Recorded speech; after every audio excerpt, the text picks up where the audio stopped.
te whatawhawhat I le tātou ainga lotu mai siri Australia nei. Ia, ila o mātua le tātou whale se o lawa le tātou whanau. Ia, mai se fōi le teita inga o le tātou whale. Whawhiloia le fōi le tino keriso o ala papa au Australia nei. Ia, mai se o le tua whia o le Toelupe. Pa anga masani o le o nanga le ala sisi. Ia, whawhiloia atu. Mai se fōi atu o tō whanau. Anta tunga wenga o tō o mai le tua I whatawhai tauranga ese. Ia I tua whia o Toelupe whawhiloia atu le swafa o tātou o lii o Yesu Keriso. Tuspa ia e mata ia ona o le whai upu mōmua I le whai upu esfumarawaru. E lea tātou whaita wina so I ei tuspa ia. Mata ia ona o le whai upu mōmua I le whai upu esfumarawaru. Ia tātou o whatasi le whionga lea tua ia o tōu. Nei whalia lia o tōu a mio tōu I luma o tangata. Ina ia I loa ai e I la tōu a whapea. Ona lea I lea o so o tōu taui mai lo o tōu tamā o I le langi. O lea, a e avotu ai ni mea lofa awane e lia le pū I o luma. Pei ona whaia tangata whawhia mio tōu sunako mala. Ina ia vi ia ai o I la tōu e tangata. E moni o te whaiatu I ate o tōu ua maua I la tōu o la tōu taui. A e avatu ni mea lofa awane I loa. E lo lima tau o valere me e whaia e lo lima tau matau. Ina ia lilo ai o mea lofa o lo tau mawhoi o lesi I lo fia le mea lilo o ia lawa na te avatu si taui I ate oe. Pea e te tau Aoi e pei o te meta whawhia mio tonu, o wā o lātou whia tutu, ma te taro I sunako, ma whitau la I ngā ala, ina ia I loa I lātou e te meta, e moni, o te whaiatu I ate o tō, wa maua I lātou lo lātou taui. A o oe, pe a e te tawa, I nā ulo tuia I lo wā whiawhi, ma puni no na pui pui I le e te talo I lo tamā, oile me lilo, o lo tamā, o lesi da sila I le mea lilo na te watu se taui I a te oe. A o tau te tau, au ane tau tu ia o tau upu e pei o nu ese, a wā whāte I la tau o le tele o la tau upu e te lia I la tau. O le nei, au ane o tau whapeo I la tau o au sila fia o tau te ngā mea o au tau mātiti vai, ai lei o le atu. O tau I a te ia, o le nei, ia whapea o tau na te talo. Lo mātou te mai o le langi ia pa ia lo swafa. Ia o mai lo malo, ia whaia lo finagalo I le lo langi, e peo na whaia I le langi. Ia e fwoi mai a te I mātou le aso nei a mātou mea ai te tau mare aso. Ia e whamangalo I a te I mātou ia mātou o masala. E peo I mātou fwona mātou whamangalo ni atu I e uangalenga mai I a te I mātou. O foi teite ina I mātou whaaso songa e la mea I a te mātou ai le loreanga. A wā whaito te whaamangaro ina atu tangata e la tō masala I whaamangaro ina foi o tau e lo o tau tamā o I le langi. Ai a whaito te le whaamangaro ina atu tangata e la tō masala I le whaamangaro ina foi e lo o tau tamā o tau masala. Pe a o tau ana mpongi a wane I o tau mata whaanono pe o tangata whawhia mi o tonu. Wa o la tau whaalale anga o la tau mata ina I a loa e tangata o la tau ana mpongi. E moni o te whaiatu I a te o tau wa maua I la tau lo la tau taui.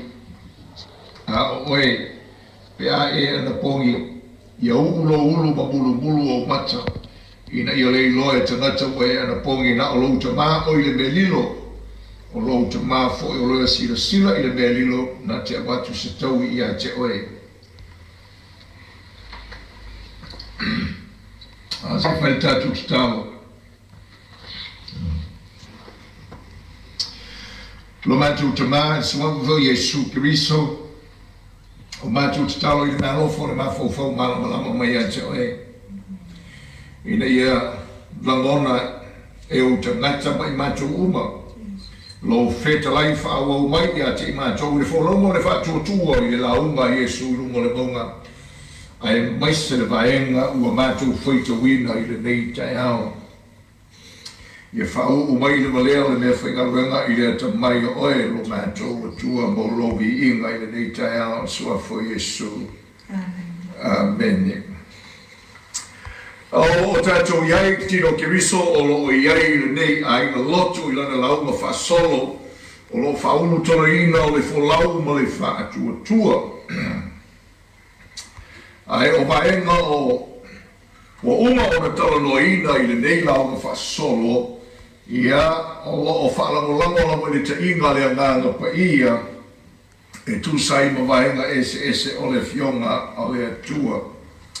O le sio mianga o ao le launga o le folau ma le whaatua tua, o le folaunga o le whaawawina o le malo o le atua, i le teimi o le ekalesia. Se ia whaato o toina o le teimi o lo taua le tuspa ia le whangengo fau le tusi o loma suma le tasi o le teimi o le whaato o toina o nuese. Ia ona toi whaasanga mai lea o le polokalame a le atu iana wholawholanga mo Israel e tusai ma le malo o le atua. Ia a le wholonga leo le whaamawina o le malo o le atua o loo whaita wina i oe mao. Ma tātou uma te mata whaalaina i le wha atua tua. Lea whaina po le ale lotu ke usiano nai te lotu ai pe te lotu le kalesia i Roma, pe te lotu le kalesia i Koronito, po le kalesia i Efeso, po le kalesia i Galatia, po le kalesia i Filipi, lea whaina o le ale e kalesia o lo e lotu ai. A o lo whaita wina i tātou uma le o whatua tua i le wholonga whaawau lea o le malo o le atua. E tā ua i o tātou wa ai, ma mawhau loto i o tātou o langa au nanga o tātou whai i to tonu o le si o mianga au lea. Tā le malo le atua o le malo le ami o tonu. O le atua le ami o tonu o le malo o tātou i loa o marwhenga fōu o whaalia to tōma ia Iesu Keriso. A o le whina ngau o le malo, le tupu o le malo, ia o le ami o tonu lea tātou te whatau wina i sosa mea tātou te whain. O tātou wawa aina e launga Iesu i lunga le maunga, ma te le lima i le whai upe fitu. Le launga o lo a mataina i fōlinga o le mea tau o le tamatamoni o le malo le atua, Tino Keriso. Le mea tau o le tamatanu o le malo le atua, le kerisiano moni i whaoleina i le whaatua tua. Tu samare ato tō le nganga whaolana whaia Iesu. Mativa i le ngama, whanau noi le ansala, a ngamaru. Nau e whaile ami o tonu, a lofa muti vale, whatupuina le file mu, loto mau pe a sawaina ona o le ami o tonu. O le tamatamoni leo le wholonga, ma le whatuatua o le malo, o le masima, ma le mara malama. E o le tusai ma le anganga o le tulafono, ai leo matai tusi o le tulafono. E le fasioti tangata o ai loto mama. E le teita i e whalomona, e teita i le anganga pa i o le atua. E le ola muli lua o ai whano noi le angasala manau nau e whaile ani o tonu. E ola whatuatua ina au ai tautala i le sao i teini uma. E ola o si taulanga ai le ola tau i masui. E ola le tei ala le alofa muti vale. Ai le o le whamsina o tau e tusai ma le tu la fono o le suia o le mata i le mata ma le nifo i le nifo. E ola whaawao i le alofa o le atua ua whai maona ta maa i a Iesu Keriso. Nā le teo nei, o le atatou wapa ai i le taiala o ao a Iesu i le tapua inga moni a le tangata wholau ma le wha tua. O loo whapito le saumanga a Iesu i vaenga o le soifua tapua i o Israel. Te mana o whaalau tele lau sila. Mau tātou ngā whau. Ngā o lea tātou te whaitau atu ma tātou whaalongo i le la unga i tua mai o le sātaulo o Yesu Keriso. Ma le ngalue mai o le anganga pa ia o le atua. Now, o te mana oe tātou te wawa ai i le lapta inga o a mata ai le forsanga Yesu i le mata upu e ono. O lota noa mata upu e ono i whatinonga o le whale tapua inga i a atu le ngana o le mua le whatinonga o le ami o tonu o le fōa o le tatalo i a male ana pongu.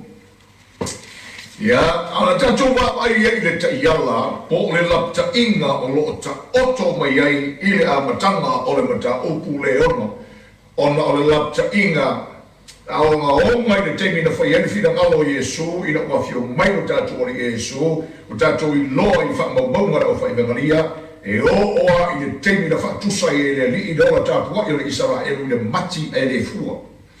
Ya, ma i atu le tātou o Yesu Keriso, ia ma whaalia no to sa i le se o mea ua whai i to tonu o le whale tāpuai o le atua. O ma onga lai le teimi le nāne lapta inga le, o ma onga i o tātou teimi lea o tātou o lain. Ia o tau, ne i whaalia lea la o tau a mi o tonu i lumo le tangata ina i la tau loa, a whai o lea, e le ai so o tau taui, mai lo o tau tama o le rangi o le lapta inga lea. O le mea whaupunga mua te mna o tau lai ei lau whaafonga malawa ai o le whaupunga ia o tau. O le lapta inga e whaasino i ta ngata o le malo o le atua. E leo se lapta inga e whaia so stangata. E leo se lapta inga fo i mo ta ngata o le lalolangi.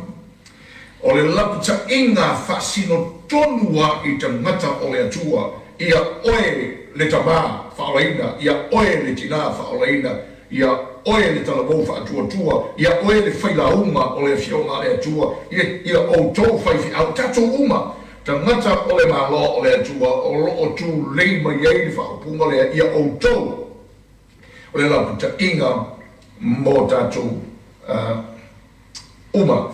Am whai e toi whao popo, Yesu tala i ngā o tala Yesu, ia o tau i lau tau tāpua inga i le atua.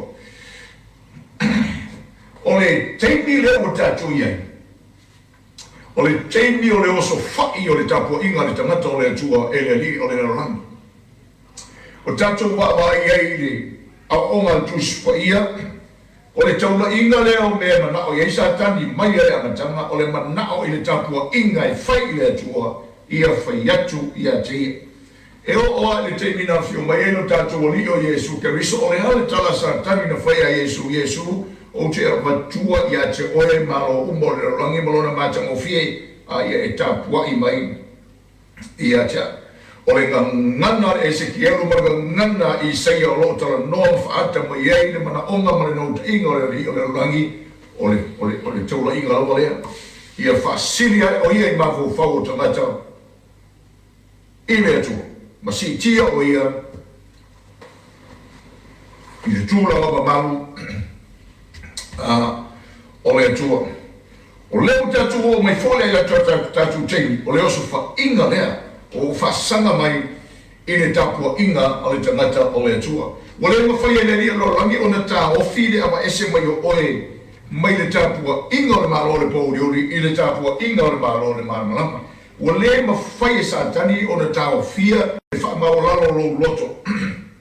E le salamo, ma whaatua-tua, ma whaolaina lo nganga. O le mawhai e sa tani o na tāo fia, le taua mi o tonu wina oe, e le whaatua-tua, ma o whai oe ma tali i ma whawhine o le tua. O le mawhai sa tani ni tāo fia melena, le la, o le mahenga lo na lua le wana o oswhainga. O le whaasanga mai i lau tāpua inga, i le atua. Mga lue mai ei awala lilo, awala poto, e whapena o na whaonga ina ai whatinonga lau tāpua inga, e awa ese ai lo loto mai le atua, e uia ina o e manatu o lo fai lo tapu inga i le atua. Lela o le lapta inga mua lea o le tala ia tatou o le lapta inga i o tatou taimi lea o tatou ia so nei. O tatou wawa i anganu o lo whapena o le whatu lai mai aso nei o le whawhifi lo inga o le tapu inga i le atua. In fact, the tino ke viso o tatou wa ai i o tatou ma o tatou mata ma o tatou mafo faulele i le lapta inga le tua i ka alo whao o me tatou le tapu inga i le tua i ka le sia e lima i le tusi o whalinga e fitu i ka le sia o taua o le lua lai ai o semrana ma whila te whaia ka le sia o mama o winda le nei lala le o le sawaina o latou a o le isi lima fasanga uma matatou mafau fa o loto lo e o le ale tu inga lo fai e o lua lo hia le tapu inga i le tua o filo ngia le tapu inga i le tua e leo matua fasanga ese mo le tua a o lo maru ai ni lilo i la mole li o le rangi i tonu o le tapu inga i le tua e feso ma ngai me marama o le ese o ia lofa a le ese o ia lofa o fesiri ngia leo la tapu ai o le isawa e mona i le mawhai o na moni sapo inga a se tangata whaoreina o le kalesia pea whai o le ise ua i lofa i le li o le kalesia i pera kamo wa ola whale lalo rangi i tangata wa ola whale lalo rangi i tangata whai mai le tua inga o uautou tu ua a o ngā pānako ma na whapena o na tūrei mai pa abo mo whapena o na ola whatau sua i tangata ma ola whai taanga ai tangata le ale me o tupu wa lua ngia le ola tapuai o le kalesia i luma o le tua watu i le kalesia i whila te whaia watu ai le kalesia i saroteisa ma mare tala ma iate o ele i ngua we manatu le ola woki i ana neurese ola whalenga le ale wingi o le nātala ua lua ngia le tapua inga i le atonu i le atua ua filo ngia le tapua inga i le atua e le o i loa e tangata le mea le tupu i tonu o le kalesia ma le ola tapua i le atua se ia o atu le kalesia i loa tika ia o le ale tawa Yesu le malili le lela wa e mita wa ita mau ainga le se mete mativa ai e fa mai Yesu menta o tia lea ma lapta inga Yesu ai te le loa lo malai lo mativa fa le angana e te le loa o ngā nuenga ai li lilo ia le lilo rangi o lo whapena o na o so whai mai ai le tapua inga le tangata o le atua ne anga o le tu fa le angana lea mana o so whainga lea. O leo unga lea o le lapta inga ia o tau i lau tau tapua inga i le atua o leo whalau te lea atua i le mele ui una e ma oti vaenga i tolu kolo talanoa i eile i le launga a Yesu. Everything is about the worship of the Lord. O leo so whainga fo i la le li o le rangi o le whasanga i le mea. Ai pero fo iatu o le winga o le whaamtalanga le i Yesu. Ono o whainga ai ni lilo a le li o le rangi. Tātou fo i la le temi niu tātou wa ai e. Te a whai whamahongi u tātou roto. Wa matananga i atu vi inga o le atu e leo ni vi inga o whawhiawhianga. Wa matang tātou vai atu i whapotu potonga o tangata o le atua ma whaoringa mai o whaoringa mai o se wharekalapu whawhiawhia.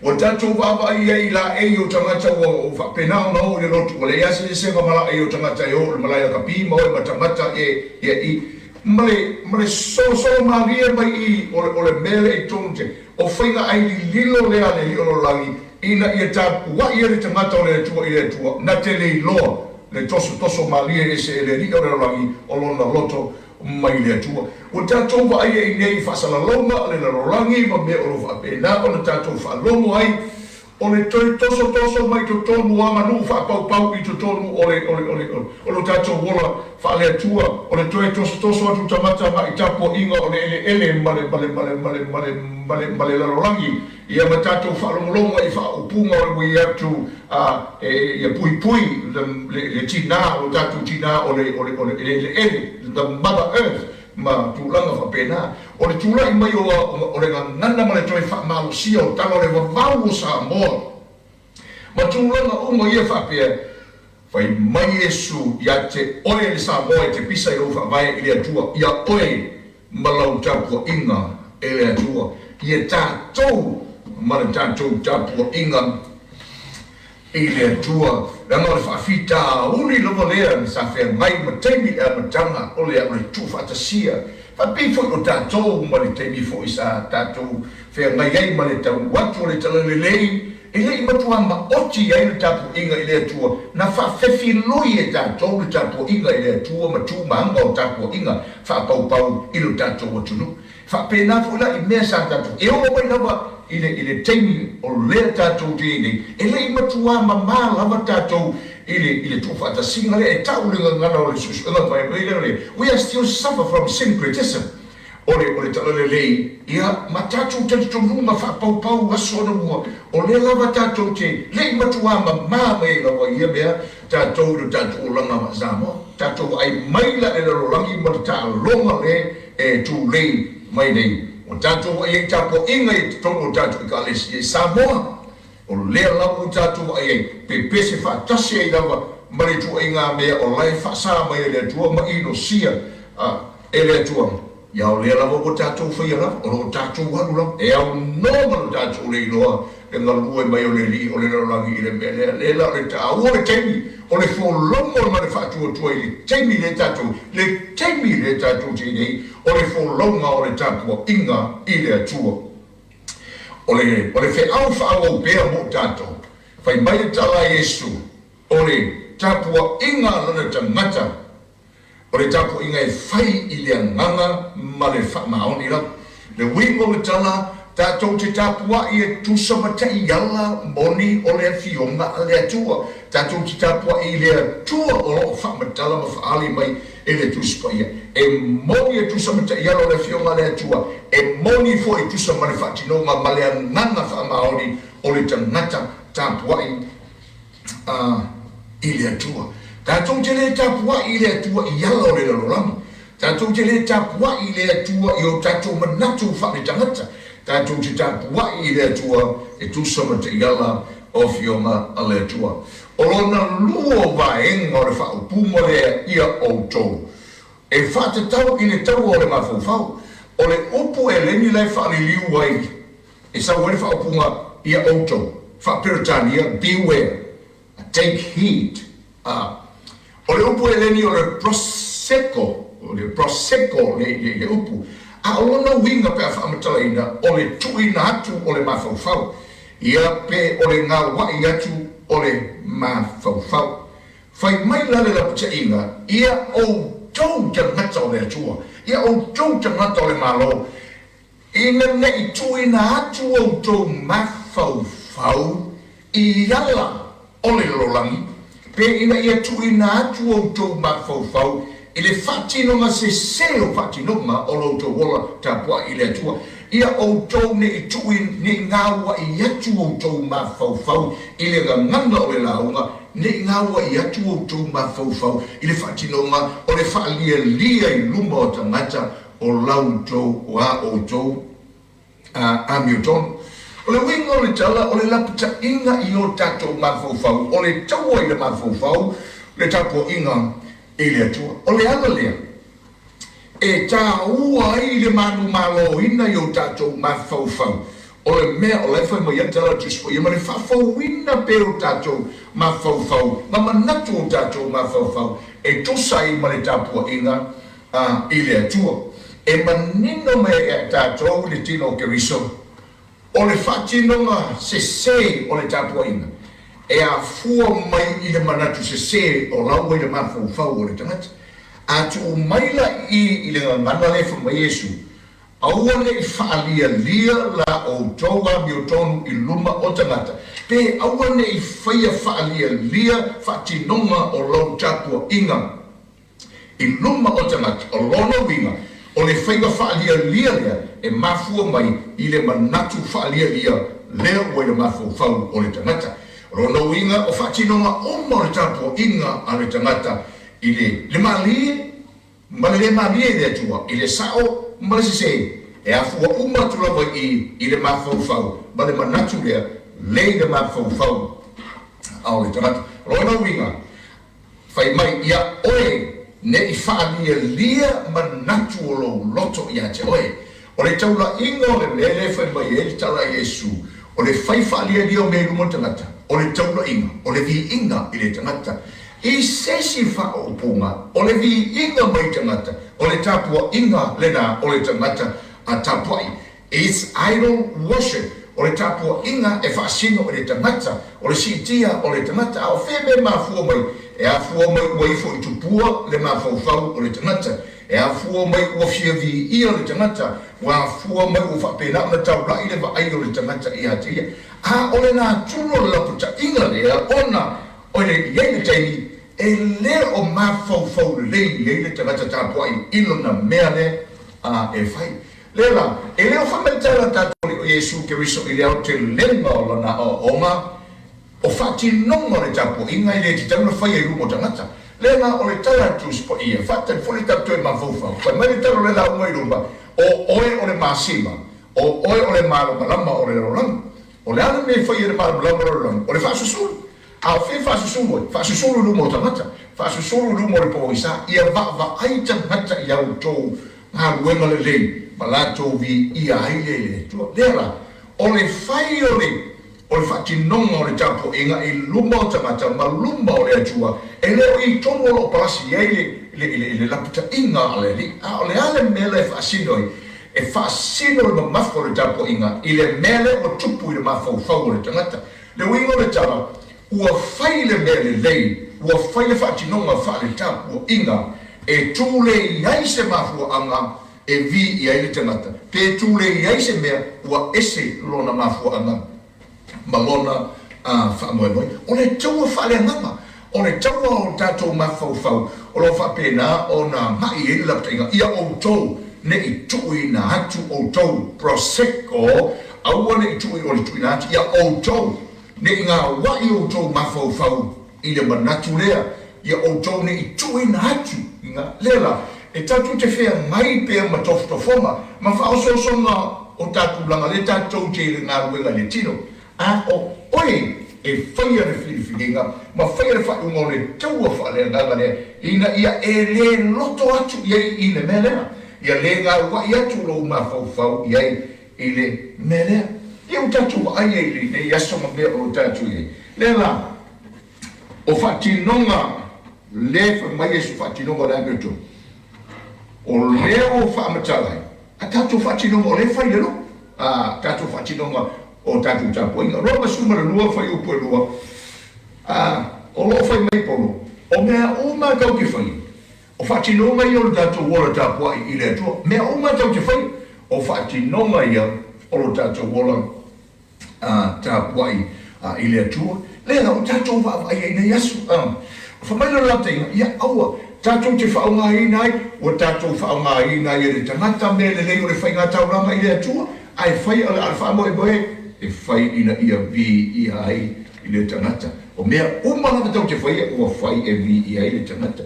A le matau tia o le onga o lapta inga, o le iei lai whapere tangata. Ia vi ia lama le atua, o me whai le atua, o tauranga e whai le atua, whawai e whai le atua, o mea umanga tātou te whai, o mea whai o le atua, a o le atua, o lai sila, le ai, o le mea lai tupu I le loto o le tangata, ua ifo I tupu o le tangata, ua ifo o le tangata, ia te ia lama, o ana mea I whai, e mo le vi inga o I. O le vi inga, o le mea le atua, ai a whai umana o I tātou, e te tāpuai, e whai mea le tangata, e un noa malona I loina, ua toso e se le ri o le rorangi, o lona loto, mai le atua, o le vi ia le atua, a o ia, lai vi ia.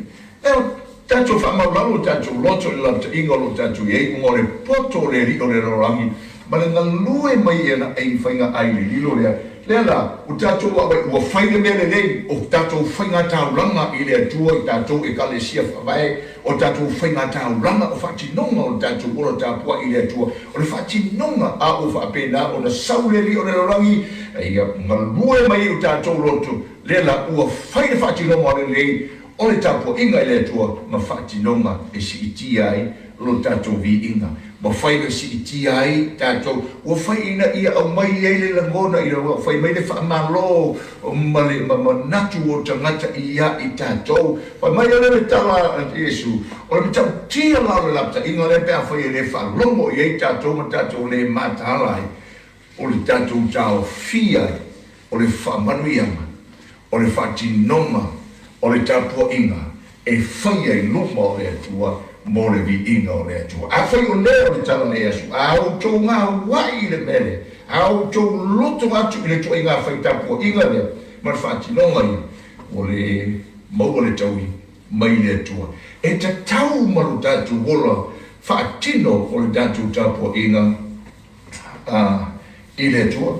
Ia, tatou whamauralo i lumo le atua ma tatou nofo lea ke no le launga a tole i suheo ma leo tatou o ma i ta ianga o au o le ora tapuai o le tangata i le atua whapewheo tapuai i le tangata o le malo o le atua i le atua whapewheo o le tapuai e sili atu lana tapuai tu sai man tapuai e au wharaseio ma le au sātu kaia ia o aso nei o tātou wau ai e le matau tia o mea o whapena o na awhia i tutonu o tapuai o mea ua whai hei tapuai o mea ua whai hei tatalo o mea ua aku o whinga ruenga i whai hei tapuai o vaenga uma i o tapuai i o tāu o tātou no nofo ma tātou ma whau le lei i me whai lewa e tonu mea o whapena o na tā ua mai e lo tātou o li o le whai o le tatalo ia a tō fwoi ma le anapong na o leo la fuwai i lona lau tele lea o mea lofa e whai a mai tangata mati tipa le mea lea tāua o te mea tau noa whalau e tele i le fuwai o le fuwai o le whatinonga o le tāpua inga o le whatinonga o le amiotonu o le tātou amiotonu lea wha le tāpua inga o le fuwai toi whalau mai o le tātou amiotonu wha le tāpua inga o le fuwai ma Yesu a whai au nei wha lia la o tō amiotonu fuwai amiotonu le titalo le amiotonu o le anapong mai lo Yesu ia uone i whaia whaangeria e le aise le tako sangata tapua i le atua ai le fua i le atua o le tangata tapua i moni o le malo le atua o tangata fua a true worshipper of the kingdom of God is a giver le oma le tatuari o le whakatalanga ato leo le lofa le atua wau whakapelawa o nā lofa mai le atua e tātou o le ale fua o le lofa le nā hige na ia fuai mai lo nā alo ia i tātou umara lela o le tangata tāpua i le atua o tangata fuai ai le nā tupe fuai e fuai i tupe e fuai i maa zoaswani e fuai i atu naia i tangata pia le tala paule kalesia o fuai i atu me i atu e le ngata i mewa o lo wola atoa o fuai i atu i atu e whamaino le tala a Yesu o le ola foai whai mō fie i o na mi milo e le rio le lorangi le ola foai i o le tangata ma whai ma vi inga o le tangata a e leo le atua no inga o le taiala o ao le ola tāpuai o le tangata o le atua i e tusa ma le tufata singa leo le onga e sultino ke riso e le o le e tā ua le whai o le foai tā ua le whai o le titalo tā ua le whai o le napong tā ua umame o vaenga o le ora tāpua i le isa vaenga tātou tā ua whatinonga o le tātou tāpua inga i le atua iso i whatinonga umara a o le taiala sili atu o na tā ua le mele e le o le whatinonga a o le mafua anga e whaiai le whatinonga. It's not so much of what we do as an act of the righteousness of the Lord, but why we do what we do. The issue, the principles is about the motivation, the reason why we give. O le mafua anga e lai o na tātou fua i le li. O wei, e tele a tengi tātou talanoa i mene ia le nā. E tau tino le li ale mafua anga e reina whaise mea. Ia male o na fua i le atu. Ai whamaile tala Yesu a outou fua lona lau te fua i ina ia vi ia le atua fua i mo le atua au le fua i mo tamata e no le winga fu yo le onga Yesu tino ke viso e O le whainga leo tātou me I whanino lilo. E le ai. O le nganga o le motivation e whai leila mea. O le longi la tātou tini. O le tātou whea ngai mara whaasosonga o whai mai le longi e nā tia me whai letua. O le ta iala mo tātou. O le whaaniari o me whai letua. O fo ina wha oso ka kōla longi. Si whai whaaniari ai umo tamata. O le ka iala o ao le la aunga Yesu. Whai ia sila na o le atua ia mele. Whai ia lilo I luma o le atua le mele. O lelo na te le mafuanga. Le mafuanga. E whai ei le ola fōa I tātou I le atua.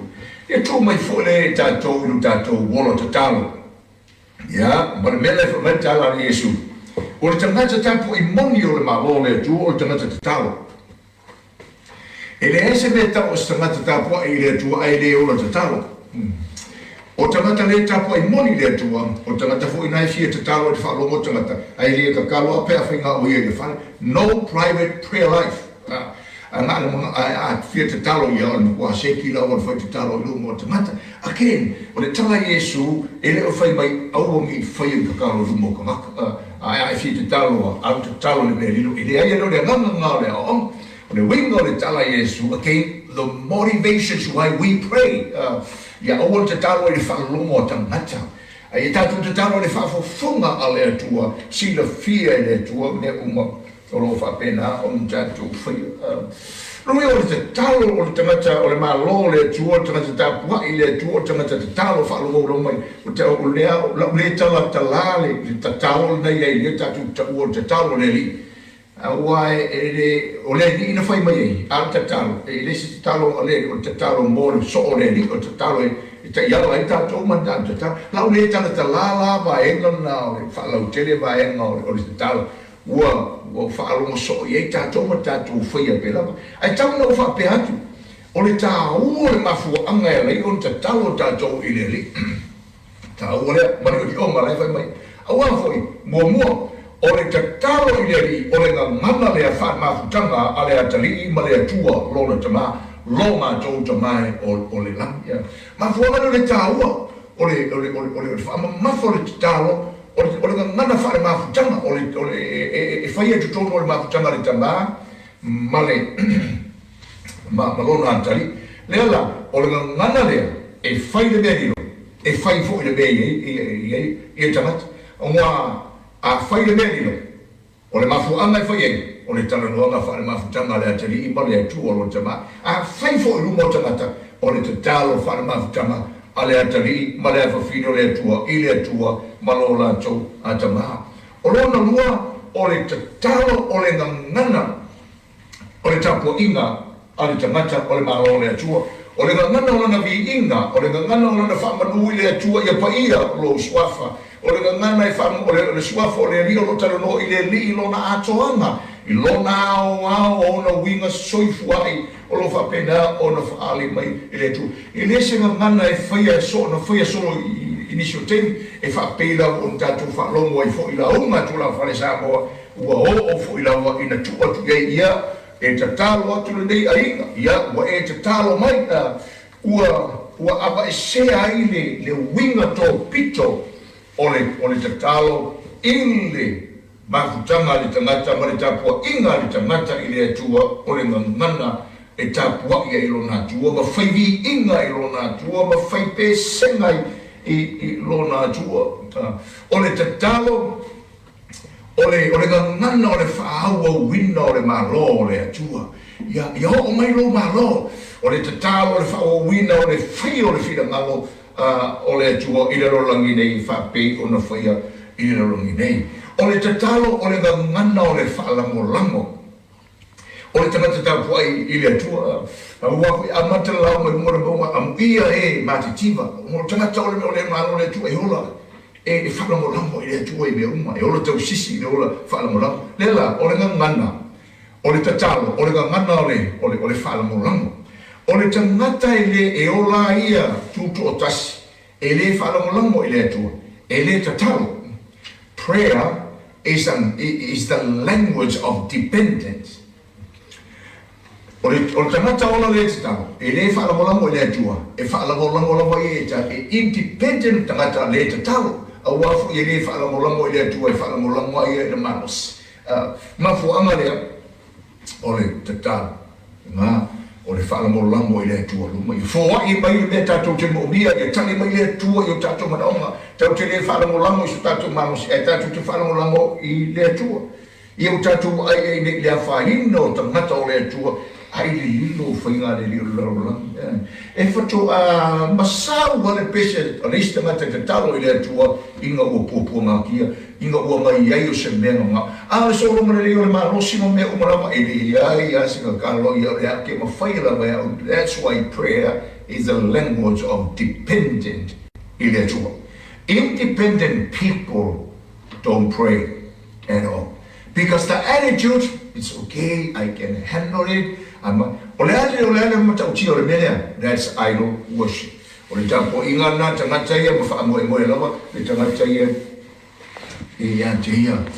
O le ngana talo, o le tāua leo le, a whaia te talo, ia sa o le mafua anga e whaia e leo whaalongo longo mai a tangata.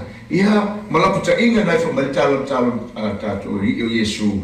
Ia, e leo le kau kungi upu, you know, yo tatou foi ia Pentecosto tatou foi ui foi a whakpunga o masani i lawa i tatou ia le whapeleanga al tau o tatou loa i samatonu le teime le mafu anga e leio na whai au le na o ni upu i o tatou lo mutu o masani ai au le iso na winga i o tatou loto la leo o le tatalo wha mai Yesu le talo i sa mwere loto o le talo noanga whaatari whaafafine i le tuotama i whapena fu ile ana pongi o lo tapo Yesu tolu me o lo taua kasi ale te iala o le whatinonga me umo le tapo inga o le whai ia vi ia i le atua o le me ave i le atua o le me whai e sila ba i le atua ia fia le atua i lo tato wolo tapo ai le na o ni whatinonga e whai e le wa ai e tangata ma vi inga i tangata ma le tau le leia maia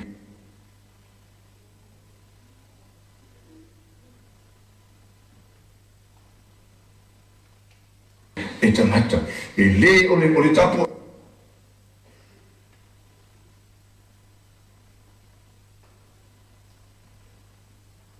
pili ai le lalolangi nei e tapo ia fu e tangata o antali i mawhawhine o le tu o le tino ke riso o le tala Yesu ia o tau e lau tu tapo inga i le atua ia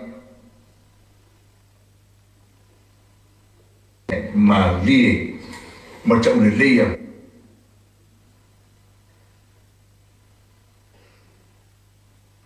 e tangata ani tau o tātou whaitapo inga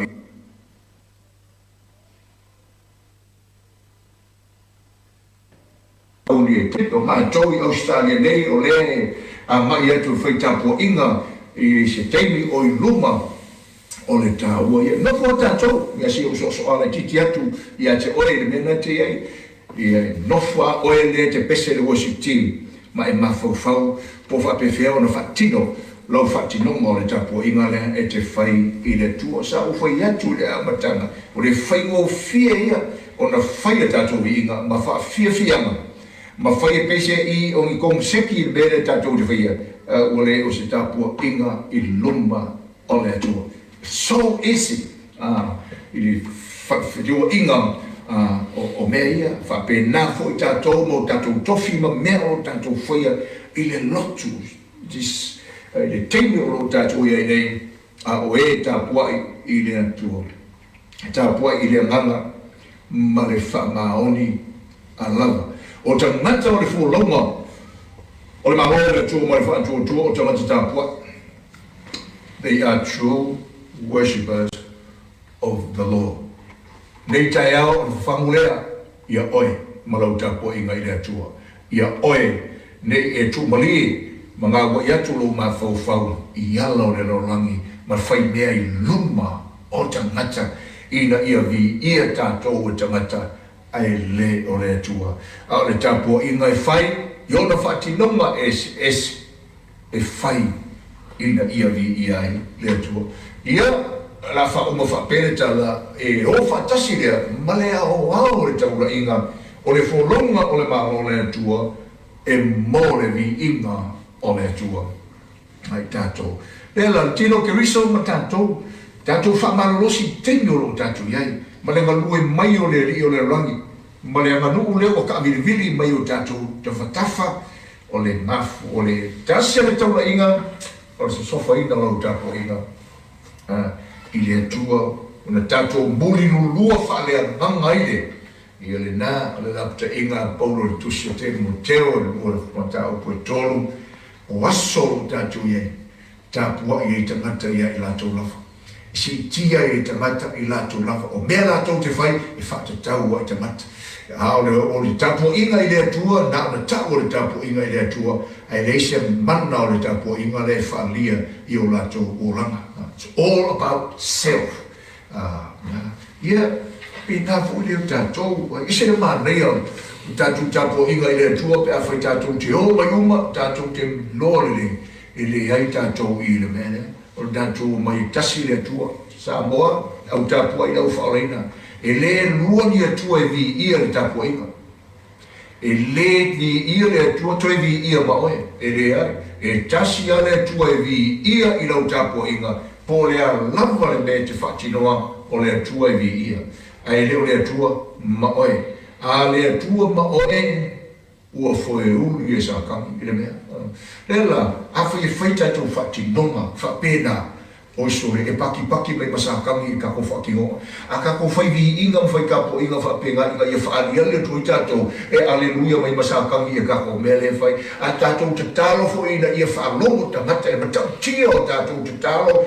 o sore e a menge mai masakangi i kako kakalo ia e whai a tatou whai fua i fui pulea level to inga fua i pulea to inga au nanga o tatou whai ona e whapea mai tangata oka makua i makau kia o kou whai a e oka mai piko ke le ale kaman makaukia asakangi because he comes to exalt us o si tia inga lawa oe now o te fie tuina tu le fesili le fa o mani tato o nanga o le nei fia filo o nanga why do you do the things that you do in worship why lalma fu ngai te fai ile me nai te fai now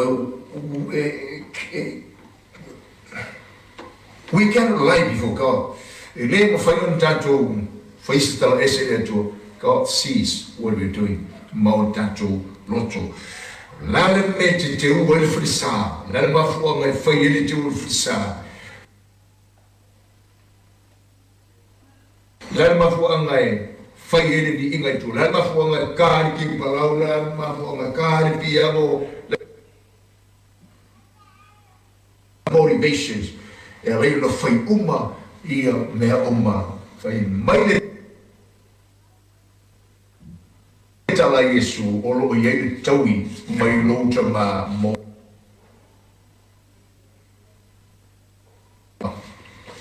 tino ki riso le aingo le tua ori mau mo lo taui ori mau mo le whamanu ianga o le tangata tapu wa e vi ia le tua aua te me lea le mea o atofa ina i le li mo oe le tamata tapua i mana whaamarianga i le nata i le ola nei o tatou taui i le atali wae tau rai mea uma i lo tatou ora tapua i le atua.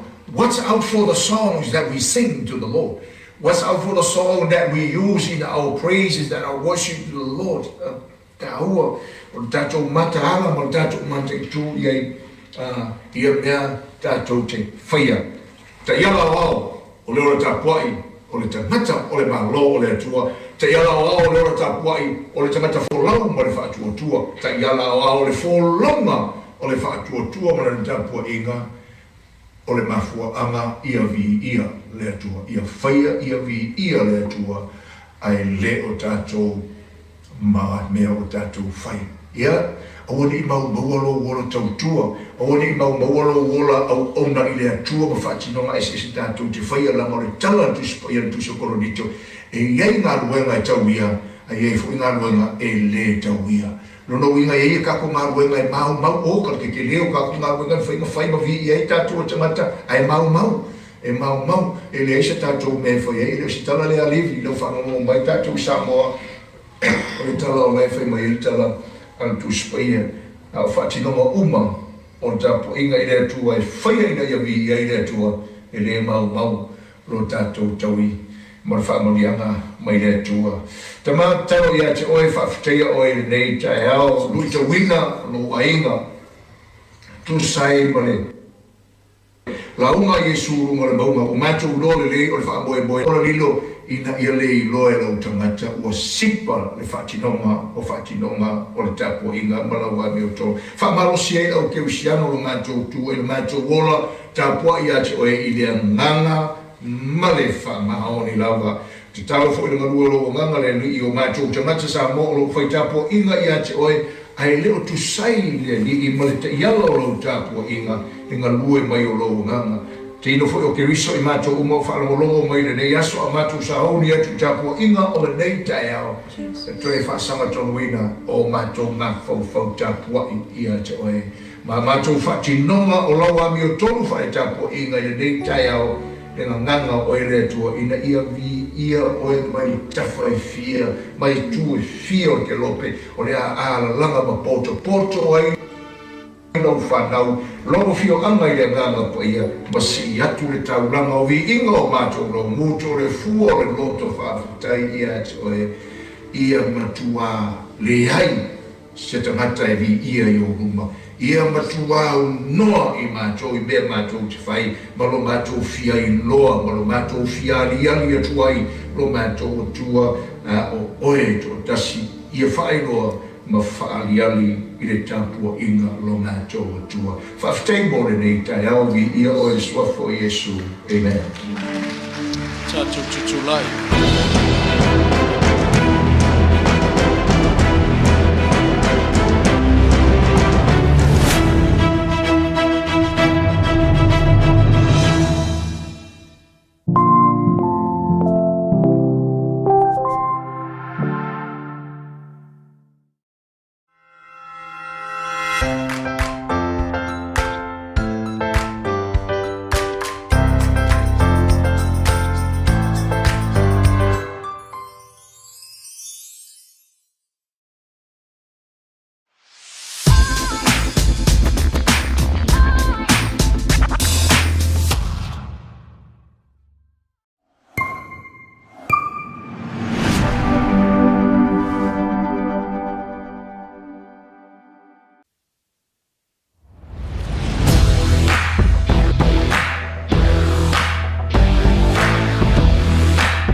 questions in the corners of your mind, and traces of discouragement and peace you cannot find. Reflections of your past, they seem to face you every day, but there's one thing I know for sure, that Jesus is the way. is the answer. Oh, He's the answer for the world today. Ain't nobody else. Above Him there's no other. Jesus is the way. Let me tell you that Jesus is the answer. He is the For answer. the world today. Above Him there's no other. I know that Jesus is the way. I know you got mountains that you think you cannot climb. I know that your skies have been dark. You think the sun won't shine. In case you don't know, I'm here to tell you that the word of God is true. And everything He promised, I tell you He will do it for you. Let me tell you that Jesus is the answer for the world today. Above Him there's no there's no other. other. Jesus is the way. Let me tell you that Jesus is the answer for the world today. He's the answer for the world Above Him there's today. no other. Jesus is the way. Jesus is the answer for the world today. Above Him there's no other.